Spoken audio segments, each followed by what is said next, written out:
사랑의 하나님 아버지 감사합니다. 어느덧 감사절의 절기를 맞이하여 한 해 동안 하나님께서 베푸신 은혜를 이 시간 기억하고 또 오늘은 말씀을 통해 예수 그리스도의 그 풍성하신 은총을 다시 한번 되새겨보게 하심에 진심으로 감사를 드립니다. 성령님, 원망과 불평, 매일의 삶 가운데 무의미한 우리를 깨워주시고 다시 한번 하나님의 뜻 가운데 세워주셔서 감사와 믿음과 헌신으로 나아가는 하나님의 백성들로 이 시간 변화시켜 주시옵소서. 말씀 가운데 하나님의 능력을 불어넣어 주시고 삶 가운데 이길 수 있는 지혜를 주님 이 시간 허락하여 주실 줄로 믿습니다.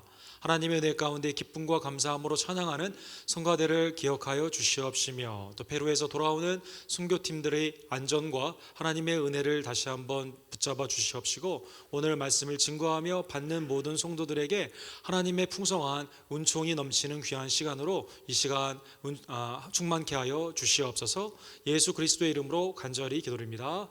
아멘.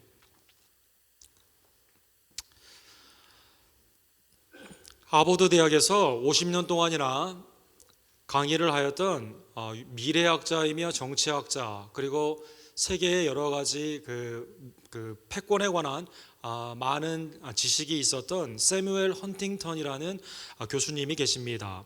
이분이 문명의 충돌이라고 하는 The Clash of Civilization이라는 책을 쓴 지가 벌써 20여 년이 됩니다. 미래가 앞으로 어떻게 충돌할 것인가, 그것은 종교를 중심으로 해서 믿음의 충돌로 이분은 해석을 하게 되었는데, 지난주에 파리에 있었던 그러한 모슬렘의 그러한 테러와 같이 문명과 문명이 충돌하게 될 때 그것은 쉽게 이득이나 이해를 가지고 해결할 수 있는 것이 아니라 영적인 문제이기 때문에 이것은 매우 위험하고 또 세계의 질서가 개편이 될 수 있는 그러한 폭발적인 요소를 가지고 있다라고 그는 말했습니다. 그는 기독교와 모슬렘의 충돌에 대해 이렇게 말을 했습니다.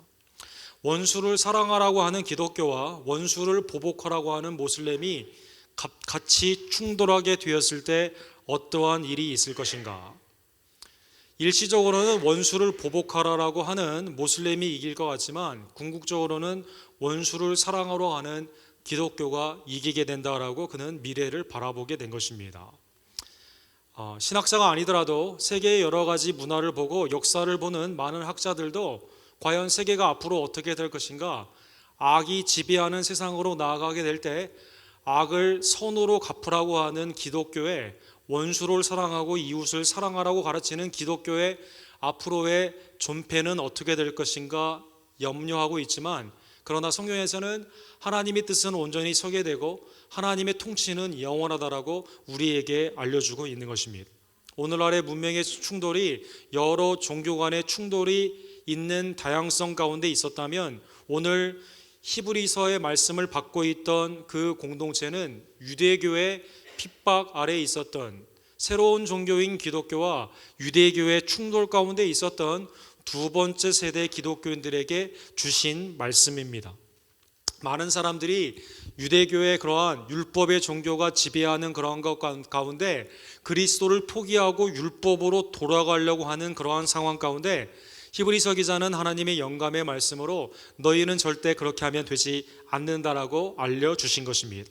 오늘 1장에 보면 하나님은 우리에게 살아계셔서 지금도 역사하시는, 말씀으로 역사하시는 하나님이시다라고 선포하십니다. 1절에 보면 옛적의 선지자들을 통하여 여러 부분과 여러 모양으로 우리 조상들에게 말씀하신 하나님이, 1절의 주어를 보게 되면 하나님입니다. 하나님은 어떠한 분이십니까? 말씀하시는 하나님이시다라는 것입니다. 하나님은 살아계셔서 지금도 역사하시는데 어떻게 역사하시느냐? 말씀으로 역사하신다라는 것입니다. 믿음의 가장 중요한 출발점은 그러한 의미에서 히브리서 기자는 11장 6절에 이렇게 말을 하는데, 믿음이 없이는 하나님을 기쁘시게 하지 못하나니 하나님께 나아가는 자는 반드시 그가 계신 것과 또한 그가 자기를 찾는 자들에게 상 주시는 이심을 믿어야 할지니라. 하나님은 살아계시다라는 믿음의 시작은 하나님이 살아계시다는 것을 믿는 것입니다. 하나님을 찾는 자에게 하나님은 상을 주시는데 믿지 않는 자에게는 영생의 상을 주시고 믿는 자에게는 하나님과 연합하는 그러한 삶을 살게 되었을 때 상급으로 하나님께서는 반드시 살아 우리의 삶을 살펴보시고 베풀어 주신다라는 것입니다. 살아 계신 하나님, 그리고 하나님은 살아 계시기에 말씀하여 주시는 것입니다. 그러기에 인간이 만든 우상이나 다른 종교는 그 우상이나 그 종교의 그 우두머리가 말을 하지 못하는 생기가 없는 죽은 것입니다. 하나님은 반면에 살아계셔서 생명 가운데 생명을 일으키는 그것을 말씀으로 하여 주시는 것입니다. 창세기 1장 1절과 3절에 보면 태초에 하나님이 천지를 창조하시느니라. 하나님은 태초 영혼 가운데 이제 in the beginning 세계의 역사를 시작하시는데요. 어떻게 창조하십니까? 빛이 있으라 하시니 빛이 있었고 말씀으로 창조하여 주셨다라는 것입니다. 제임스 스트롱이라고 성경에 나오는 원어를 오늘날로 말하면 빅데이터처럼 19세기에 정리한 분이 계십니다. 이분이 하나님에 관한 말씀이 얼마나 언급이 되어 있는가 성경을 살펴보게 되면 하나님이라고 되어서 언급되어 있는 부분은 무려 4370번, 주라고 번역이 되어 언급되어 있는 것은 6855번. Thus God said, 하나님이 말씀하시되 말씀하시는 부분은 3800번, 하나님의 약속하시고 성취하시는 그 모든 부분은 3573번. 하나님은 살아계셔서 우리에게 말씀하신다라는 것입니다. 반면에 우상은 그렇지 않습니다. 에레미야 51장 17절에 나와 있는 것처럼 사람마다 어리석고 무식하도다 금장색마다 자기가 만든 신상으로 말미암아 수치를 당하나니 이는 그 부어 만든 우상은 거짓이요 그 속에 생기가 없음이라. 골드스미스, 금으로 뭘 잘 만드는 사람이 우상을 아무리 아름답게 만든다 하더라도 그 사람 자신이 그 결과로 수치를 당하게 되는 것이죠. 왜 그럴까요? 생기가 그 가운데 없다라는 것입니다. 샤머니즘, 우상, 다른 종교의 가장 큰 특징은 무엇입니까? 인간이 지어 만들었기 때문에 우상이 말을 하는 것이 아니라 인간이 말을 하게 하고 인간이 스스로 믿고자 하는 것을 생산하여 낸다라는 것입니다. 하나님은 오늘날 살아계셔서 말씀하시는 하나님이시다라는 것입니다. 오늘 아침에 하나님의 살아계심과 말씀하시는 하나님을 다시 한번 믿으시는 우리 언덕교회 모든 성도님들 되기를 간절히 원합니다. 그러기에 하나님은 옛적에 창조의 역사와 아브라함을 통한 구원의 역사를 통해서 많은 방법으로 나타나 주신 것입니다. 성경을 그래서 계시의 종교다라고 말을 하는 것입니다. 아담, 아브라함, 모세에게는 직접 대면하셨습니다. 이스라엘을 구원하시는 역사 가운데는 기적과 이사로 구원과 심판으로 직접 나타나셨습니다. 꿈과 환상으로 다니엘과 에스겔과 같은 그러한 선지자들과 하나님의 종들에게 하나님의 뜻을 밝히 알려주신 것입니다. 또한 writing prophet, 쓰는 선지자들을 택하여 주셔서 하나님의 뜻을 여러 부분, 여러 모양으로 여러 시대와 문화에 거친 그러한 상황 가운데 말씀을 계시하여 주셨다라는 것입니다.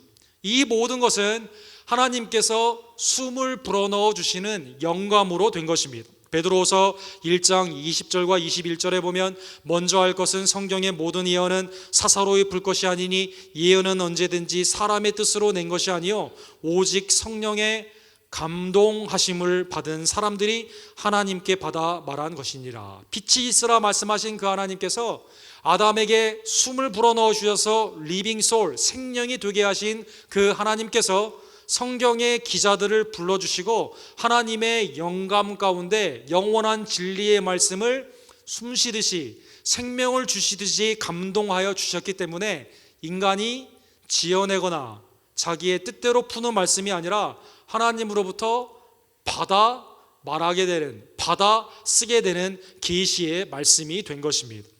그러기에 성경은 여러 가지 관점에서 문화와 시대, 우리의 상황을 초월하여 절대 absolute truth, 진리가 되게 되는 것입니다. 40여 명의 다양한 기자들이 있었으며 1600년의 역사적인 긴 상황 가운데 하나님의 말씀이 쓰여졌기 때문에 서로 만나 회의나 합의를 한 적이 없습니다. 모세와 사도 바울이 만나서 여기서 내가 쓸 테니까, 이렇게 쓸 테니까 너는 앞으로 이렇게 써라라고 말하지 않았다라는 것입니다. 그렇죠? 성경에 나오는 예레미야 시대에 있던 예레미야가 요한계시록을 쓰는 그 요한을 만나가지고 우리 입을 맞추자라고 합의하지 않았다라는 것입니다. 1600년의 시대와 상황이 다 다르다라는 것입니다. 그러나 성경 66권은 관통적인 유니티, 통일성을 가지고 있습니다. 앞에 말한 사람의 하나님의 감동의 말씀이 뒤에 이루어지는 그 역사로 이루어지게 된 것입니다. 모든 성경은 하나님의 감동으로 된 것으로 교훈과 책망과 바르게 함과 의로 교육하기에 유익한 것입니다. 하나님의 선한 일꾼들로 온전하게 하게 하는 것입니다. 이유가 뭐냐? 인간이 지혜 가운데 지혜원에서 잘 맞췄기 때문에, 그게 아니라 하나님의 영감으로 되어 있기 때문이다라는 것입니다. 역사적으로 사실이며 통일된 주제를 가지고 있으며 약속한 것은 반드시 성취되게 된 것입니다. 그러나 다른 종교들은 그렇지 않습니다. 나름대로의 경전을 가지고 그걸 외우기도 하며 인용도 하고 거기에 대한 해석의 주석을 그들도 나름대로 쓰지만 그것은 역사성이나 통일성이나 성취성에서 서로 말이 맞지 않는다는 것입니다. 요즘 핫 디베이트 되고 있는 코란을 생각해 볼 수가 있죠. 609년에서 632년에 모하메드가 쓴 것입니다. 모하메드가 썼는데 모든 성경에 있는 것을 자기 마음대로 짜집기 하듯이 자기 마음대로 쓰게 되고 전혀 다른 이야기들을, 역사도 없는 이야기들을 상상 가운데 그가 쓰게 된 것이죠. 말이 앞뒤가 맞지 않습니다. 약속한 것이 성취가 되지 않는다라는 것입니다. 통일성이 전혀 없다라는 것입니다. 요셉 스미스에 의한 1830년에 쓰여진 몰몬경은 어떻습니까? 가운데 몰몬경에 보시면 아래 제목이 뭐라고 되어 있습니까? Another Testament of Jesus Christ.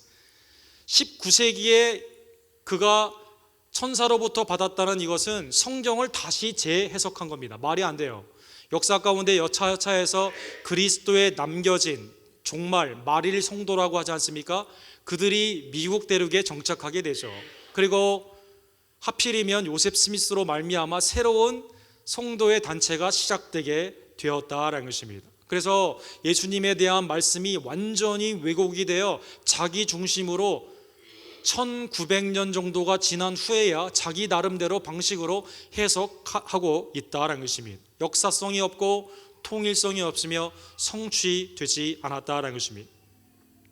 우파니샤드, 힌두교에서 경전으로 사용하게 되는 것이죠. 이 경전은 매우 독특합니다. 이 경전에는 뭐라고 쓰여있는 말이 있냐면 어떤 부분에서는 현인, 이 지혜의 말씀이다라고 쓰고 있고요. 어떤 부분에서는 여기에 쓰여있는 다른 사람의 말은 믿지 말고 내 말만 믿어라라고 이렇게 되어 있습니다. 완전히 앞뒤가 맞지 않는 그러한 잡다한 방식으로 되어 있다는 것입니다. 하나님께서, 살아계신 하나님께서 말씀하신 성경과는 달리 엉뚱한 인간이 지어내어 상상물의 소산물로 나온 것이 다른 종교의 경전들이다라는 것입니다. 그러기에 하나님의 계시의 말씀을 받은 우리들은요, 언제나 그 말씀에 귀를 기울여야만 됩니다. 하나님의 말씀을 우리가 들을 수 있는 그때 순종으로 나아가지 아니하면 영적인 기갈의 결과를 우리는 맞게 된다라는 것입니다. 아모스 8장에 보면 하나님의 날이 이르게 되는데 그때 기근이 있게 되는데요, 물이 없는 기근, 그 기갈이 아니라 무엇에 대한 기갈입니까? 하나님의 말씀을 들을 수 없는 날이 온다라는 것입니다. 대표적인 예를 하나님이 처음 왕으로 세운 사울을 생각해 볼 수가 있습니다. 위대한 선지자 사무엘이 그의 곁에 있었습니다. 그렇죠?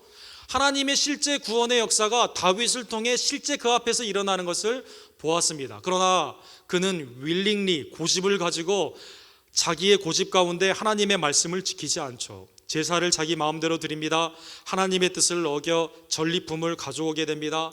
악신에 들어서 하나님을 기쁘시게 하는 일이 아닌 사람을 죽이는 일에 그가 앞장서게 되게 된 것입니다. 사무엘상 28장 6절에 보면 그의 마지막의 말로의 모습은 어떠합니까? 사울이 여호와께 묻자오되 여호와께서 꿈으로도 우림으로도 선지자로도 그에게 대답하지 아니하시므로. 하나님이 늘 말씀하시고 말씀 가운데 인도하여 주셨을 때는 듣지 않다가 더 이상 하나님의 말씀을 들을 수 없는 강팍한 마음 가운데 하나님을 찾게 되는 그가 어떤 결과로 나옵니까? 그 6절 하반부에 보면 나를 위하여 신접한 여인을 찾으리라. 영적인 기갈 가운데 더 하나님을 매달리고 하나님의 말씀 가운데로 나아가야 되는데요, 불신 가운데 살았던 그의 인생은 결국 마술, 블랙매직을 하는 여인을 찾아가서 엔도르에 가서 그 그림에 나와 있는 것처럼 사무엘을 죽은 자 가운데서 살려내라고 하는, 혼을 불러내라고 하는 그러한 안타까운 그의 인생의 하나님의 말씀을 듣지 못하는 삶으로 나아가게 된 것입니다. 우리는 다른 종교들을 그들의 경전이 하나님의 영감이 아니다라고 비판하곤 합니다. 그리고 그것은 사실입니다. 그러나 비판하는 여러분과 저도요, 하나님의 계시의 말씀을 늘 중요시 여기고 살아계신 그 하나님의 말씀을 순종해야만 된다라는 것입니다.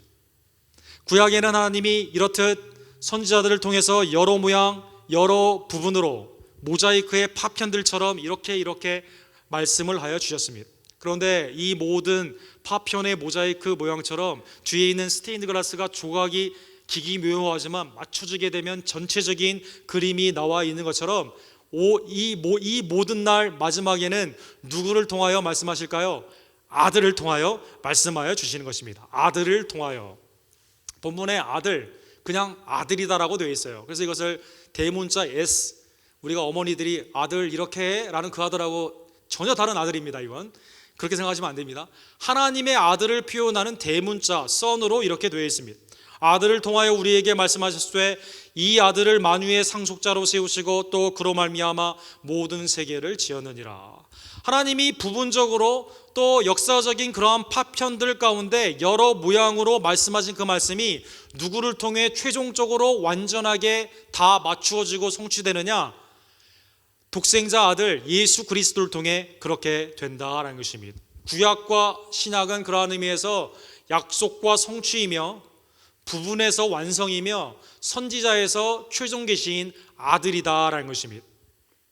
자, 그러면 이 아들이 어떠한 분위기에 하나님은 이 아들 그 위에 이 아들 그 다음에는 계시가 없고 이 아들이 최종적이며 그리고 가장 완전한 계시가 되게 될까요? 오늘 2절 하반부에 나온 것처럼 이 아들은 만유의 상속자가 되어 주시는 것입니다.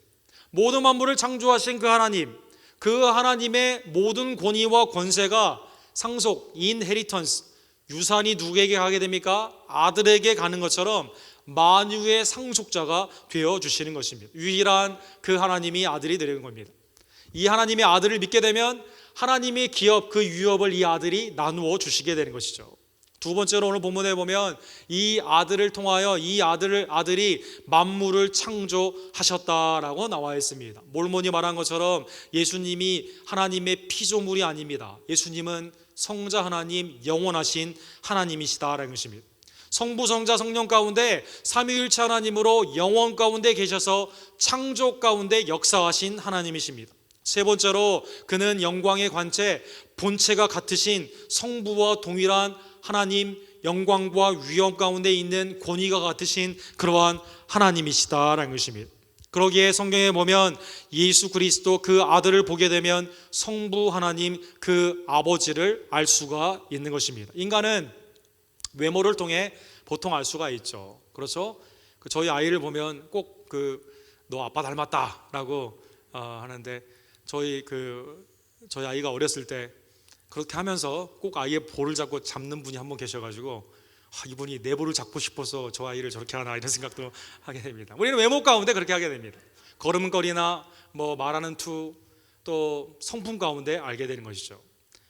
성부 하나님은 우리가 볼 수가 없습니다. 영이신 그 하나님은 어떻게 알 수 있을까요? 오직 그의 아들을 통해 알 수가 있다라는 것입니다. 요한복음 1장 18절에 보면 본래 하나님을 본 사람이 없으되 아버지 품속에 있는 독생하신 하나님이 나타나셨느니라.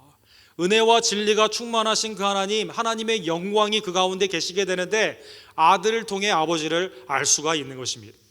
예수님의 승천의 소식을, 죽으심과 승천의 소식을 알게 되는 그러한 상황 가운데 제자들은 어디 갑니까? 어떻게 그 길을 압니까? 주님이 길이요 진리요 생명이라고 말씀하시는데 우리는 어떻게 됩니까? 매우 불안해하는 그때 예수님이 이렇게 말씀하십니다. 빌립아, 내가 이렇게 오래 너희와 함께 있었을 때 내가 나를 알지 못하느냐? 나를 본 자는 아버지를 보았거늘 어찌하여 아버지를 보이라 하느냐?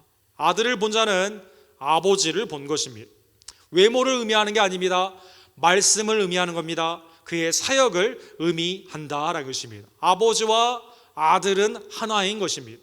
그러기에 그 아들을 통해 최종으로 계시하여 주신 것입니다. 또 오늘 본문 3절, 2절 하반부와 3절에 보면 네 번째로 이 아들은 어떠한 아들입니까? 말씀으로 만물을 지금도 통치하고 계십니다. 붙들고 있다라고 이렇게 표현되어 있습니다. 붙들다라는 표현은 붙들지 않으면 넘어지기 때문에 중심을 잡아준다라고 되어 있죠. 이 세계가 어떻게 지금 운영이 되고 있습니까? 말씀으로 붙드시는 성자 예수 그리스도를 통해 통치함 가운데 운영이 된다라는 것입니다. 다섯 번째로 그는 죄를 정결하게 하여 주십니다. 죄인을 구원하여 주시기 때문에 그가 최종의 계시가 되게 되는 것입니다. 그의 능력으로 말미암아 만물을 붙드시며 죄를 정결하게 하는 일을 하시고 높은 곳에 계신 지극히 계신 이의 우편에 앉으셨느니라. 그는 영광 가운데 승천하셔서 하나님 우편의 동일한 권위 가운데 우리를 위해 지금도 중보하고 계시며 그리고 이 땅에 재림하시게 되는 것입니다. 오늘 죄를 정결하게 하신다. 이것은 놀라운 은총의 말씀입니다. 하늘 보좌를 계신 그분이 거기에서 사실은 말씀만으로도 다 운행하시고 말씀으로만 다 하실 수 있는데 그 말씀의 능력을 가신 그분이 말씀이 육신이 되어 이 땅에 강림하신 것입니다. 이 땅에 오신 이유도 대우를 받으려고 오신 게 아니에요. 마태복음 20장 28절에 보면 우리 다 같이 읽도록 하겠습니다. 인자가 온 것은 섬김을 받으려 함이 아니라 도리어 섬기려 하고 자기 목숨을 많은 사람의 대속물로 주려 함이라. 많은 사람의 속죄, 죄 사함의 제물로 주기 위해 이 땅에 오셨다라는 것입니다. 이것은 놀라운 예수 그리스도를 통한 하나님 아버지의 은총인 것입니다. 로마서 8장 34절은 누가 정죄하리요 죽으실 뿐 아니라 다시 살아나시는 그리스도 예수시니 그는 하나님 우편에 계신 자요 우리를 위하여 간구하시는 자신이라.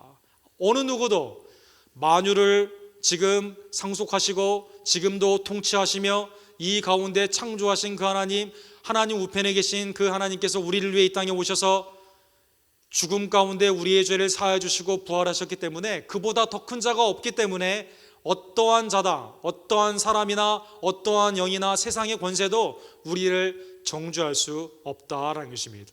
예수님이 죽으시고 부활하신 후에 도마에게 나타나시죠. 도마가 뭐라고 말합니까? 내 주님이시여 나의 하나님이시니라 라고 예수님에 대해서 말씀하게 되는 것이죠. 예수님은 놀라운 구세주가 되는 것입니다.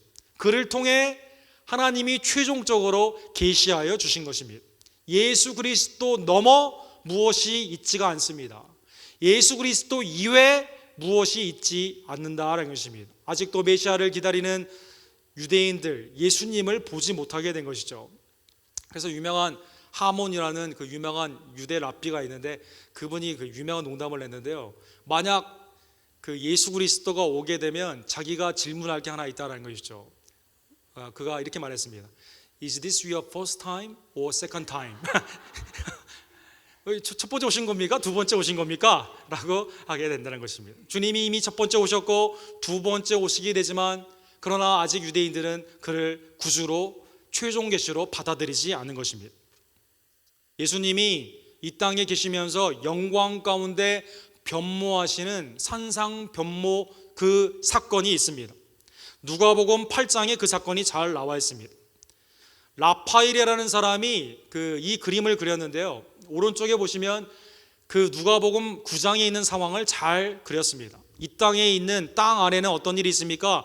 귀신 들린 아이, 불에도 넘어지고 삶 가운데 사람들이 이걸 어떤 능력으로 나갈 것인가? 제자들은 이것을 고치지 못하는 상황 가운데 인생의 수많은 죄와 사망의 모습이 있는데요, 주님이 영광 가운데 변모하시게 된 것이죠. 구약을 대표하는 여러 모양 여러 부분으로 하나님의 역사 가운데 계시 가운데 쓰임을 받았던 모세와 엘리야가 나타나게 됩니다. 이때 무엇을 얘기했을까요? 영광 중에 나타나사 장차 예수께서 예루살렘에서 별세하실 것을 말할세, 예수님의 죽으심에 대해 말씀하시게 된 것입니다. 구름 속에서 하나님이 이렇게 말씀하십니다. 나의 아들 곧 택함 받은 자니, 야고보와 요한과 베드로에게 이렇게 말씀하십니다. 너희는 그의 말을 들으라. 나의 사랑하는 아들, 택한 그 메시아, 너희를 위해 죽게 되는 이 아들, 이 아들의 말을 너희는 들으라라는 것입니다. 성부는 여러분과 저에게 그것을 부탁하고 있는 것입니다. 예수 그리스도를 들어야만, 예수 그리스도를 믿어야만 이 땅에 있는 수많은 사탄과 귀신, 죄와 사망 가운데 있는 그러한 삶 가운데 우리가 구원을 받을 수 있다라는 것입니다. 예수님이 이 땅에 오셨을 때 성경의 계시를 중요시 여겼던, 성경을 들고 다니던 서기관과 바리새인들이 있었습니다. 요한복음 3장 5장 39절과 40절에 보면 예수님이 그들에 대해 이렇게 말하죠. 너희가 성경에서 영생을 얻은 줄 생각하고 성경을 연구하거니와 이 성경이 곧 내게 대하여 증언하는 것이라. 그러나 너희가 영생을 얻기 위하여 내게 오기를 원하지 아니하도다. 성경은 달달 외우고 통곡의 벽에서 울기도 하고 절기별로 금식도 하는 그들이 예수 그리스도 계시의 최종자가 오게 되었을 때는 믿지 않았기 때문에, 영생이 성경에 있는데 그 영생의 그 당사자인 예수 그리스도가 오게 됐는데 예수님께는 나아가지 않았다는 것입니다. 히브리서 4장 2절에 보면 여러 부분 여러 모양의 복음의 말씀을 받았던 이스라엘의 그들의 불신을 이렇게 표현합니다.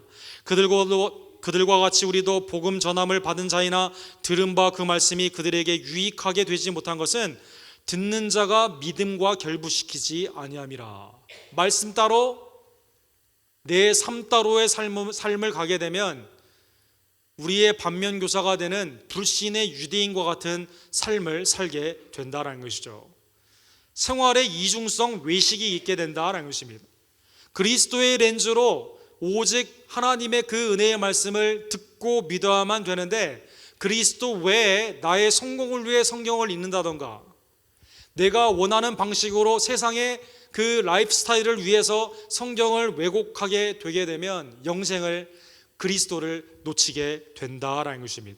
마이클 호튼이라는 웨스트민스터 교수님이 계십니다. 이분이 쓴 책 중에 Christless Christianity, 그 유명한 그 레오나르도 다빈치의 최후의 만찬의 그림에 중앙에 딱 있어야 되는 예수 그리스도가 빠져버린 기독교도의 신랄이 비판한 것이죠. 오늘날의 복음이 왜곡이 되어 어떻게 하면 세상에서 그 성공할 수 있을까로 복음이 변질되는 이때 그리스도 없는 기독교가 점점 세속화되는 교회 가운데 들어오게 된다라는 것입니다.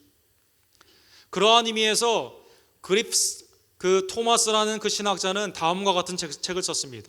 Christianity is Christ. 기독교는 예수 그리스도다라는 것입니다. 사실 그리스도라는 것을 한문으로 쓰게 될 때 기독이라는 걸로 써가지고 예수님을 믿는 종교가 기독교라는 것이 되었죠. 그러한 의미에서 기독이 빠져버리면, 그리스도가 빠져버리면 교회도 의미도 없고 신앙도 아무런 의미가 없는 것입니다. 토마스 박사님은 이렇게 말합니다. 기독교에 뭘 조금을 빼게 된다던가 무엇 조금을 더하게 된다던가 예수님이 부족한 양 아니면 예수님 이외에 다른 것이 필요한 양 하게 된다면 그것은 기독교가 아니다라는 것입니다. 유대교를 향해 요한과 베드로는 다음과 같이 선포했습니다. 다른 이로서는 구원받을 수 없나니 천하 사람 중에 구원을 받을 만한 다른 이름을 우리에게 주신 일이 없음이라 하였더라. 그리스도는 우리의 최종의 계시가 되는 것입니다. 그를 통하여 선지자를 통해 주신 모든 말씀이 완전히 성취가 되게 되는 것입니다. 여러분, 우리가 어떤 경연 어떤 TV에 나오는 컴피티션, 그 경연에 많은 것이 있었을 때 룰이 나오게 되죠. 파이널까지 가게 되면 여차여차해서 예선을 거치고 준결승 결승을 거쳐서 1등을 딱 하게 되면 그게 파이널로 끝나게 됩니다. 그래서 그걸 파이널이라고 말을 하게 됩니다. 그리스도는 우리의 파이널인 겁니다. 근데 예를 들어서 경연에 참여하게 됐는데 올림픽에 참여한 사람이 결승까지 가서 1등을 통과했는데 갑자기 발표가 있어요. 너 처음부터 이게 끝이 아니라 또 다시 시작해야 된다라고 말을 한다면 어떻게 되겠습니까? 우승을 했는데 너 말고 또 다른 경연자가 있는데 그 사람이 또 경합해야 된다고 말을 한다면 어떻게 되겠습니까? 말이 되지 않죠. 하나님의 역사는 통일적으로 되어 있어서 계시하신 그 말씀이 그리스도로 말미암아 끝나게 된다는 것입니다. 만약 그리스도 이후에 또 다른 메시아가 있다던가 이거 말고 비밀스러운 지식이 있어야 된다던가 너의 공로를 더해야 된다던가 너의 삶 가운데 있어서 이것을 지금까지는 전해지지 않았는데 지금부터는 이렇게 해야 된다고 한다면 하나님의 영감의 말씀이 무너지고 그리스도가 최종이 아니라면 우리는 지금 헛된 일을 하고 있다는 것입니다. 오늘 본문의 말씀을 다시 한번 상고해보며 한 가지로 적용해 보기를 간절히 원합니다. 그것은 말씀을 통해 예수 그리스도를 믿으며 말씀이 곧 예수 그리스도를 믿는 우리 성도들이 되기를 간절히 원합니다. 말씀이 곧 예수 그리스도, 말씀을 통해 그리스도를 보게 되며 말씀을 통해 그리스도를 믿게 되고 그리고 말씀의 최종 계시는 그리스도이시다라는 것입니다. 여러분, 흥미로운 하나님의 말씀 가운데 요한복음 2장 22절이 있습니다. 예수님이 40여 년이나 헤롯을 통해서 재건된 성전을 향해 보면서 이 성전을 허물라 그러면 내가 3일 만에 다시 세우리라라고 말씀합니다. 많은 사람들이 비웃어요. 건축학적으로 보게 되면 40년 이상 세운 이것을 3일 만에 짓는 것은 말이 되지 않습니다. 그러나 나중에 예수님이 죽으시고 부활하시게 될 때 진정한 성전은 예수 그리스도임을 제자들이 깨닫게 됩니다. 그래서 이 말씀이 요한복음 2장 22절에 이렇게 되어 있습니다. 다시 읽도록 죽은 자 가운데서 살아나신 후에야 제자들이 이 말씀하신 것을 기억하고 성경과 예수께서 하신 말씀을 믿었더라. 여기 보면 예수께서 하신 말씀을 믿었더라라는 그 부분만 있어도 사실은 충분한데 구약에 말씀했던 성전에 대한 잘못된 열심이 하나님의 일을 그르친다라고 하는 그 말씀, 그것이 그리스도를 향해 다시 한번 선포되는 그 말씀, 그리고 건물이 아닌 그리스도가 성전이 된다는 그 말씀을 구약의 말씀, 그 성경의 말씀과 그리스도께서 하신 말씀을 일치하여 그들이 믿게 되었다라는 것입니다. 구약과 신약은 그러한 의미에서 연속성으로 하나의 주제로 되어 있습니다. 우리를 위해 죽으시고 부활하신 하나님의 아들 독생자 예수 그리스도이시다라는 것입니다. 요한복음 20장 31절에 요한 사도는 이렇게 마무리하고 있습니다. 오직 이것을 기록함은 너희로 예수께서 하나님의 아들 그리스도이심을 믿게 하려 하며 또 너희로 믿고 그 이름을 힘입어 생명을 얻게 하려 함이라.